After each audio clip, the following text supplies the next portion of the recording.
माँ, अब दोनों की जिम्मेदारी तुम्हारे ऊपर है। वैसे भी बेटे के आ जाने के बाद दोनों बेटियों के प्रति मेरा मोह भी कम हो गया है। माँ को नानी से ये कहते जब सुना तो मेरी आंखें भर आई। माँ का खत मिला। फ़ोन पर तो लगभग मैंने उनसे बात ही करना बंद कर दिया था। सो मेरी सहेली अनुराधा के हाथों उन्होंने खत भिजवाया। खत में वही पुरानी गुजारिश थी, गीता शादी कर लो वरना मैं चैन से मन नहीं पाऊंगी। मैं मन ही मन सोचती कि माँ तो हम बहनों के लिए उसी दिन मर चुकी थी जिस दिन उन्होंने हम दोनों को अकेले छोड़कर शादी रचा ली थी। अब अचानक उनके दिल में मेरी शादी को लेकर ममता कैसे जाग गई। मेहमान भी आकर एक बार खबर दे ले लेता है, मगर माँ तो वैसे हमें भूल ही गई थी। साल में एक दो बार ही उनका फ़ोन आता। मैं करती तो भी क्या ही करती। बिना वजह फ़ोन करके मुझे परेशान मत करो गीता। अब तुम बड़ी हो गई हो, तुम्हें वहाँ कोई कमी नहीं है। अब उन्हें कैसे समझाती कि सबसे बड़ी कमी तो उनकी थी, हम बहनों को क्या कोई माँ की जगह ले सकता है। खत पढ़कर मैं तिलमिला गई। अचानक मन अतीत के पन्नों में उलझ गया। वैसे शायद ही कोई ऐसा दिन होगा जब अतीत को याद करके मेरे आंसू न बहे हो, मगर माँ जब कभी शादी का जिक्र करती तो अतीत का जख्म नासूर बनकर रिसने लगता। तब मैं 14 साल की थी। वही मुझसे 2 साल छोटी थी मेरी बहन, उसे सभी छोटी कहकर बुलाते थे। माँ ने तभी हमारा साथ छोड़कर दूसरी शादी कर ली थी। पहले जब मैं माँ के लिए रोती तो नानी यही कहती कि तेरी माँ नौकरी के लिए दिल्ली गई है, आ जाएगी। पर मुझे क्या मालूम था कि कैसे माँ और नानी ने मुझसे छल किया। क्यों गई है, मेरा बालमन पूछता।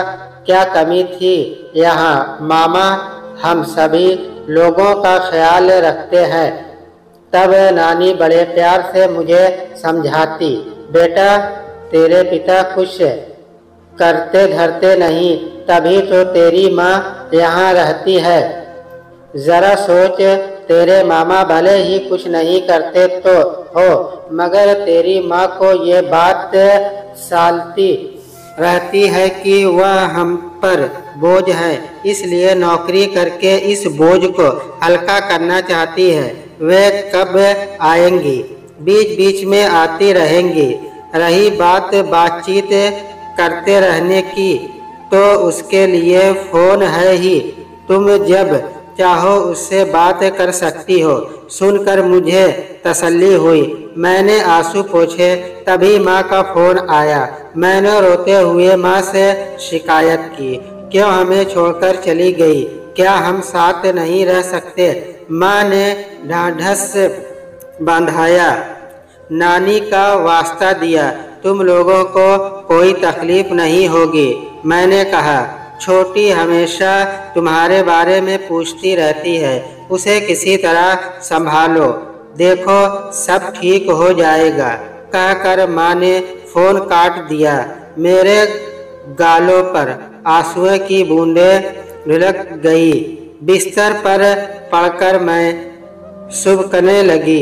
पूरा 1 महीना हुआ माँ को दिल्ली गए। ऐसे में उनको देखने की तीव्र इच्छा हो रही थी। नानी की तरफ से सिवा सांत्वना के कुछ नहीं मिलता।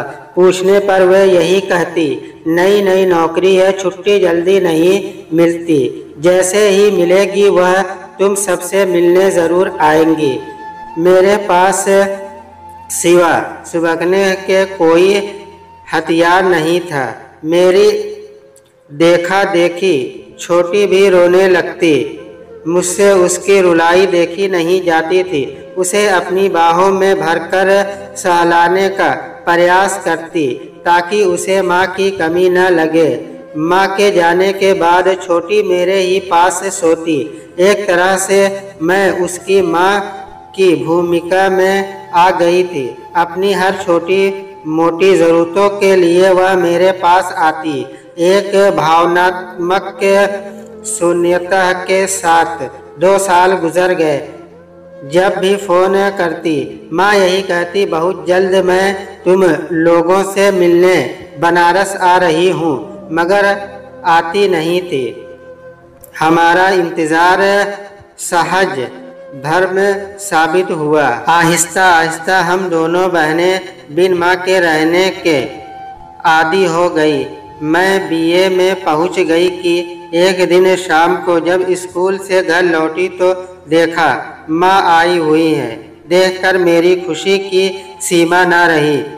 माँ से बिघोर की पीड़ा ने मेरे सब्र का बांध तोड़ डाला और बह निकला। मेरे आँखों से आंसुओं का सैलाब जो रुकने का नाम ही नहीं ले रहा था। नानी ने संभाला, अब तुम कहीं नहीं जाओगी। सिसकियों के बीच में मैं बोली। वे चुप रही। उनकी चुप्पी मुझे खल गई। जहाँ मेरे आंसू थमने का नाम नहीं ले रहे थे, वहीं माँ का तटस्थ भाव अनेक सवालों को जन्म दे रहा था। क्या यहाँ आकर उन्हें अच्छा नहीं लगा? 2 साल बाद एक माँ को अपने बच्चों से मिलने की जो तड़प होती है, उसका मैंने माँ में अभाव देखा। शायद नानी मेरे मन में उड़ने वाले भावों को भाप गई। वे मुझे बड़े प्यार से दूसरे कमरे में यह कहती हुई ले गई कि तुम्हारी माँ लंबी यात्रा करके आई है, उसे आराम करने की ज़रूरत है। जो बातें करनी हो कल कर लेना। ऐसे में मैं पहली बार सुना। अपनी औलादों को देखकर माँ बाप की सारी थकान दूर हो जाती है। यहाँ तो उल्टा हो रहा था। माँ ने ना हमारा हाल चाल पूछा, ना ही मेरी पढ़ाई लिखाई के बारे में कुछ जानने की कोशिश की।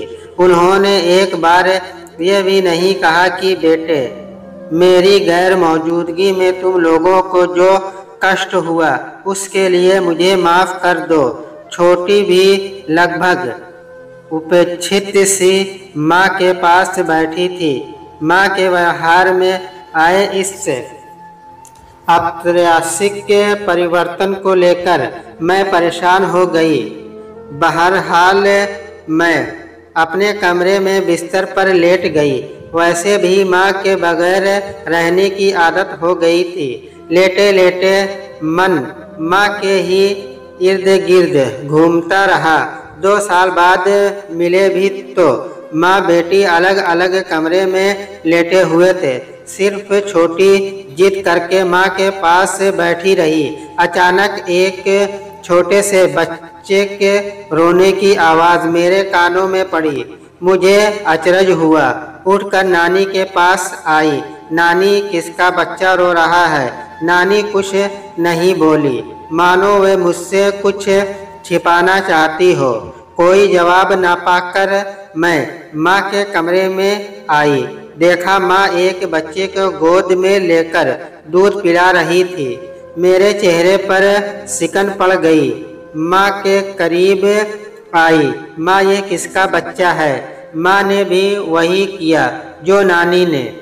उन्होंने निगाहें चुराने की कोशिश की, मगर जब उन्हें असफलता नहीं मिली तो नानी ने पर्दा फाश किया। ये तुम्हारा छोटा भाई है। तुम्हें हमेशा शिकायत रहती थी कि तुम्हारे कोई छोटा भाई नहीं है। लो, अब अपनी ख्वाहिश पूरी कर लो। नानी ने बच्चे को माँ से लेकर मेरे हाथों में दे दिया। एक बारगी में असमंजस की स्थिति में आ गई। बच्चे को गोद में लेती हुई यह पूछने से अपने आप को न रोक पाई कि माँ, ये भाई कहाँ से आया? दुविधा में पड़ गई। वे भरभस जवाब देने से बचती रही। बच्चे को भाई के रूप में पाकर कुछ क्षण के लिए मैं सब कुछ भूल गई, मगर इसका मतलब ये नहीं था कि मेरे मन में सवालों की कड़ी खत्म हो गई। रात में ठीक से नींद नहीं आई। करवटें बदलते कभी माँ को कभी बच्चे पर ध्यान चला जाता। तभी नानी और माँ की खुसुर फुसुर मेरे कानों में पड़ी। कैसा चल रहा है? पहले से दुबली हो गई हो? नानी पूछ रही थी। बच्चे के आने के बाद थोड़ी परेशान हूँ, ठीक हो जाएगा, माँ बोली। दामाद जी खुश हैं? बहुत खुश हैं, खास तौर से लड़के के आने के बाद। मैं तो डर रही थी कि दो बेटियों का कलंक कहीं वहाँ भी मेरा पीछा ना करे, नानी बोली। माँ भयभीत तो मैं भी थी। शुक्र है कि मैं वहाँ बेटियों के कलंक से बच गई। यहाँ दोनों कैसी हैं? ठीक हैं। शुरुआत में थोड़ा परेशान ज़रूर करती थी, मगर अब नहीं। दोनों को घर के छोटे मोटे कामों में उलझाए रहती हूँ ताकि भूली रहे। माँ, अब दोनों की जिम्मेदारी तुम्हारे ऊपर है। मैं अब शायद ही अपनी नई गृहस्थी से उभर पाऊँ। वैसे भी लड़के के आ जाने के बाद दोनों के प्रति मोह भी कम हो गया है। ऐसा नहीं कहते, नानी ने टोका। क्यों न कहूँ, बाप नालायक के इन दोनों के बोझ से मुक्त होना क्या आसान होगा? सब अपनी अपनी नियति का पाते हैं। कुछ सोचकर नानी फिर बोली, तुमने दामाद जी से बात की थी? किस सिलसिले में? माँ के माथे पर बल पड़ गए। दोनों को अपनी बेटियां बना कर रख लेते तो भला पूरा परिवार हो जाता। पागल हो गई हो माँ? जिसकी बेटियां हैं उसे ही फिक्र नहीं तो भला वे क्यों जहमत उठाए? नानी छसत गंभीर हो गई। वे उभरी। उन्हें बेटियों के बारे में भी सोचना चाहिए। तुम्हारा भाई अधिक से अधिक इनको पढ़ा लिखा देगा। रही बात शादी विवाह की, उसका क्या होगा? तब की तब देखी जाएगी। दोनों का वार्तालाप मेरे कानों में पड़ा। सुनकर मेरी आंखें भर आई।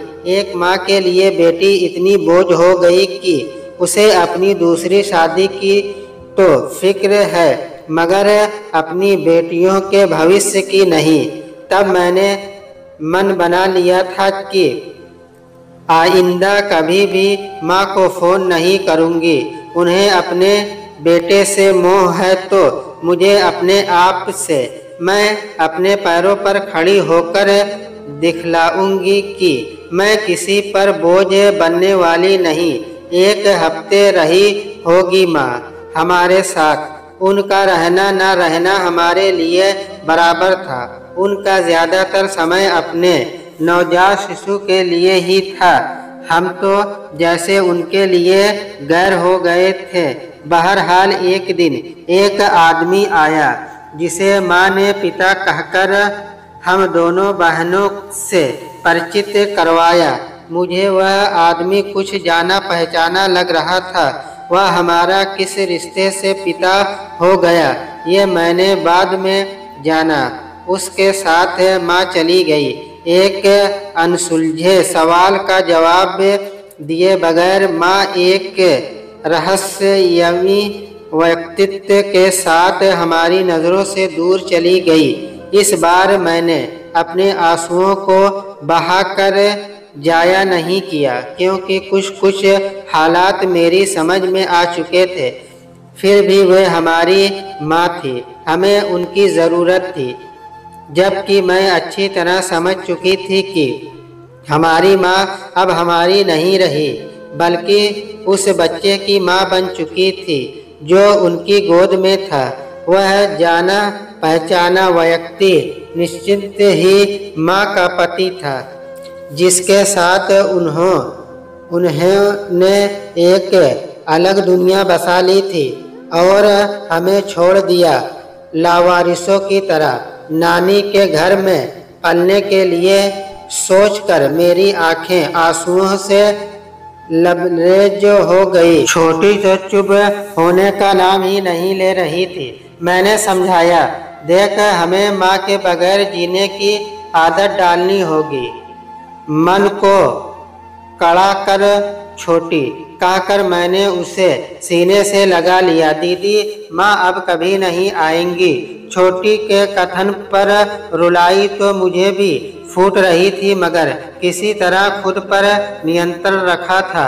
माँ का जब तक इंतजार रहा तब तक तसल्ली रही। अब तो स्पष्ट हो गया कि वे हमारी नहीं रही।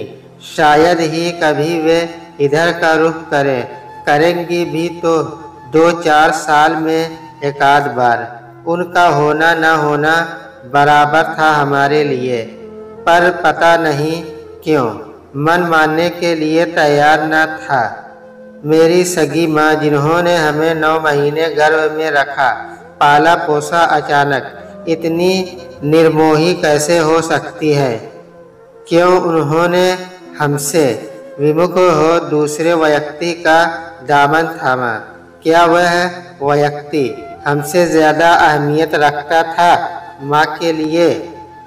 खून के रिश्ते क्या इतने कमजोर होते हैं कि कोई भी ऐरा गैरा तोड़ दे? कोई माँ कैसे अपने अबोझ बच्चे को छोड़कर दूसरी शादी कर लेती है? छोटी रोते रोते सो गई। वहीं मेरी आंखों से नींद कोसों दूर थी। घूम फिर कर सोच कहीं माँ तो कभी उस व्यक्ति पर चली जाती जिसे मैंने कहीं देखा था। आखिरकार मुझे याद आ ही गया। जब माँ एक कॉस्मेटिक की दुकान पर काम करती थी तब मुझे वहाँ ले गई थी। तब 13 साल की थी मैं। अंकल ने मुझे बड़े प्यार से मुझसे मेरी ख्वाहिश के बारे में पूछा। मुझे पिज्ज़ा खिलाया, आइसक्रीम दी। थोड़ी देर बाद मामा आए, तब मैं उनके साथ माँ को वहीं छोड़कर लौट आई। आज उम्र के 30वें पायदान पर आकर सब कुछ ऐसे ज़हन में तैरने लगा जैसे कल की बात हो। माँ ने उसी व्यक्ति से शादी कर ली। मैंने उसास ली। जो भी हो, एक बात आज भी भूल की भांति चुभती है कि क्यों माँ ने हमसे ज़्यादा उस व्यक्ति से शादी को अहमियत दी। क्या हमें पाल पोस कर बड़ा करना उनके जीवन का मकसद नहीं हो सकता था? जब शादी करके बच्चे ही पालने थे तो हम क्या बुरे थे? अगर इतना ही बेगानापन था हमसे तो छोड़ देती हमें अपने पिता के पास। काम धाम नहीं करते तो क्या हुआ? कम से कम उन्हें अपने खून के रिश्ते का ख्याल तो होता हो सकता था। हमें देखकर ही वे कुछ काम धाम करने लगते। अनायास पापा की याद आने लगी। 5 साल की थी जब माँ ने पापा का घर छोड़ा। नानी कहती, तेरे पिता गैर जिम्मेदार थे। बड़ी हुई तो नानी से पूछा। नानी माँ की शादी हुई तब उनकी उम्र मात्र 16 साल की थी और पापा की रही होगी 21 साल। यही ना आपने हमसे बताया था? इतनी छोटी उम्र में ना माँ शादी लायक थी, ना ही पापा घर गृहस्थी संभालने लायक। आपने तो अपना बोझ हटाया, मगर पापा को तो मौका दिया होता संभालने का। 25 साल के बाद ही आदमी कुछ करने की स्थिति में होता है, मगर आपको तो माँ की शादी के साथ उनके कमाने की जल्दी थी। माँ को क्या कहें, वे अपरिपक्व थी जो विवाह को मजाक समझा और चली आई आपके साथ रहने। आपने भी उनका सपोर्ट किया। क्या फ़ायदा हुआ ऐसी शादी करने से जब लड़की मायके में ही आकर रहने लगे। नानी को दस लगा, जब तू कुछ नहीं जानती तो मत बोला कर। वे थोड़ी रुआसी हो गई। मुझे अपराध बोझ हुआ। भरे गले से कहने लगी, जब तेरे नाना मरे तब मेरी उम्र भी 35 साल, 3 लड़कियां और 2 लड़के छोड़कर जब वे गुजरे तब मेरे ऊपर दुखों का पहाड़ टूट पड़ा था। किसी तरह संभली तो दिन रात यही चिंता खाए जा रही थी कि कैसे 3 लड़कियों की शादी करूंगी। शादी करना क्या ज़रूरी था? इस शादी से मिला क्या? तो क्या घर पर बिठाकर 4 लोगों के ताने सुनती, भले ही छोटी की जिंदगी बर्बाद हो जाए। मैं तुझसे बहस नहीं करना चाहती, जो उचित था वह किया। रही बेटी की बात, मैं ऐसे आदमी के पास उसे नहीं छोड़ सकती जो दिन भर बैठकर मुफ्त की रोटियां तोड़े। छोटी छोटी ज़रूरतों के लिए उसे सास ससुर पर निर्भर रहना पड़ता। क्या वो इतना भी कमाने की स्थिति में नहीं था कि उसके लिए एक लिपस्टिक ला सके? इतना ही कमाने वाला दामाद चाहिए था तो पहले काम धाम देखकर शादी करती।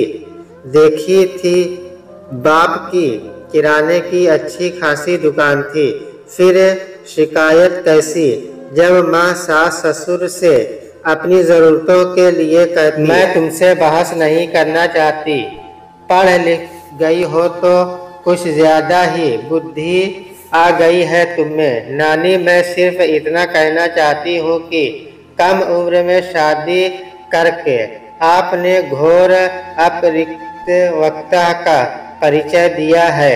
बेटियों को बोझ समझा, इसका दुष्परिणाम है जो हमें अपने माँ बाप दोनों से वंचित होना पड़ा। कहते कहते मेरी दोनों आँखों के कोर भीग गए। पता नहीं क्यों मुझे माँ का चाल ढाल भी मर्यादिन नहीं लगा, खास तौर से उनके पहनावे और बनाव सिंगार को लेकर। तब मेरा बालपन उतना समझने में सक्षम नहीं था, पर उस समय की देखी सुनी चीज़ों का अर्थ अब समझ में आने लगा था। माना कि माँ की उम्र ज़्यादा नहीं थी, फिर भी उन्हें इसका तो ख्याल होना चाहिए था कि वे 2 बच्चियों की माँ है और मायके में रह रही हैं। नानी ना सही, आसपास के लोग तो ज़रूर कानाफूसी करते होंगे। ऐसे में उनकी और भी जिम्मेदारी बनती थी कि वह मर्यादा में रहें। क्या पता नानी ने सह ही तो कि कोई दूसरा उनकी ज़िंदगी में आए और वे दूसरी शादी कर ले, और हुआ भी वही। माँ ने उस व्यक्ति से शादी की जिसके यहाँ वे नौकरी करती थी। आज मेरी समझ में आ गया कि नानी ने माँ के चाल चलन पर कोई एतराज़ क्यों नहीं जताया। ठीक है, उन्होंने जो समझा किया, मगर हमसे झूठ क्यों बोला कि माँ दिल्ली नौकरी करने गई है, हमें अंधेरे में क्यों रखा। यह सोचकर मेरा मन दुखी हो गया। पापा एकाध बार हमारे यहाँ आए, मगर माँ और नानी ने उन्हें बड़ी निर्लज्जा के साथ घर से निकाल दिया। उनके बाद वे कभी नहीं झांके। हो सकता है उन्होंने भी दूसरी शादी कर ली हो। आहिस्ता आहिस्ता मैं और छोटी ने बिन माँ के रहना सीख लिया। पहले माँ का फ़ोन आ भी जाता था, मगर धीरे धीरे वह भी आना बंद हो गया। हमने भी फ़ोन करना बंद कर दिया। मन बना लिया कि मैं और छोटी पढ़ लिख कर अपने पैरों पर खड़ी होगी। आज हम दोनों बहनें अच्छे ओहदे पर हैं। छोटी ने प्रेम विवाह कर लिया, मगर मैंने नहीं। उम्र के 30वें पायदान पर आकर भी शादी का ख्याल नहीं आया। शादी से वितरणा हो गई थी। शादी ही तो की थी माँ ने, जिसके चलते हमें उनके प्यार से महरूम होना पड़ा। खून से ज़्यादा अगर शादी अहमियत रखती है तो मैं ऐसी शादी को ठुकराती हूँ। मेरे लिए बेटी के रूप में छोटी थी, जिसे मैंने माँ दृष्टि पाला। आगे भी उसी की खुशी में अपनी खुशी तलाशती रहूँगी। मेरे जीवन का मकसद भी यही था कि छोटी को फलता फूलता देखूं। माँ को मेरे आशय की खबर लगी तो पहले फ़ोन किया। जब उससे सफलता नहीं मिली तो मेरी सहेली अनुराधा से खत भिजवा दिया। मैंने अनुराधा को खूब खरी खोटी सुनाई कि क्यों लिया उनका खत, मैं उनसे नफरत करती हूँ। आज अचानक जिम्मेदारी का ख्याल कैसे आया? हमें बेटी माना होता तो ठीक था। हमें तो लावारिस की तरह नानी के पास रख कर चली गई गुलछर्रे उड़ाने।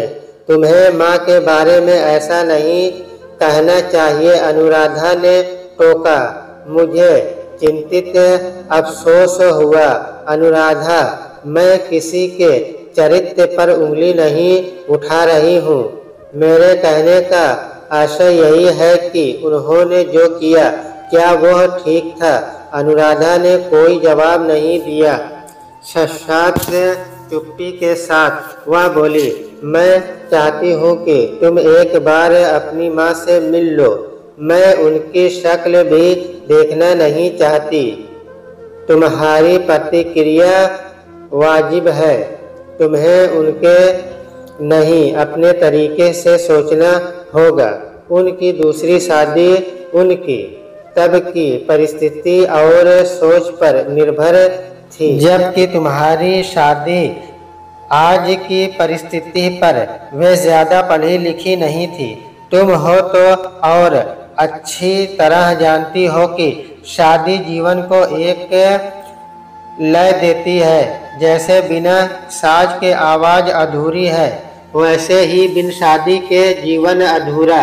जीवन साथी का साथ अकेलेपन को दूर करता है। फिर सारे गिले शिकवे दूर हो जाएंगे। न मन में नफरत के भाव आएंगे और न ही व्यवहार में चिड़चिड़ापन। मेरे मन पर अनुराधा की बातों का प्रभाव पड़ा। एक हद तक वह ठीक थी। ऑफिस से घर आती तो मेरा अतीत मेरा पीछा नहीं छोड़ता। कब तक माँ को दोष देती रहूँगी? उन्हें कोसने से मुझे अब क्या मिलने वाला है? इससे उभरने का यही तरीका था कि मैं शादी करके एक नए नज़रिए से दुनिया को देखूं। काफ़ी सोचकर मैंने अपनी पसंद के एक सहकर्मी से शादी कर ली, मगर माँ को नहीं बुलाया। यह मेरी चिढ़ थी या प्रतिकार, इसे जो भी कहा जाए वे निष्ठुर हो सकती है तो मैं क्यों नहीं। हाँ, ये खबर मैंने अनुराधा से उन तक भिजवा दी। एक बात मुझे जीवन भर सालती रहेगी कि क्या कोई माँ खुदगर्ज हो सकती है?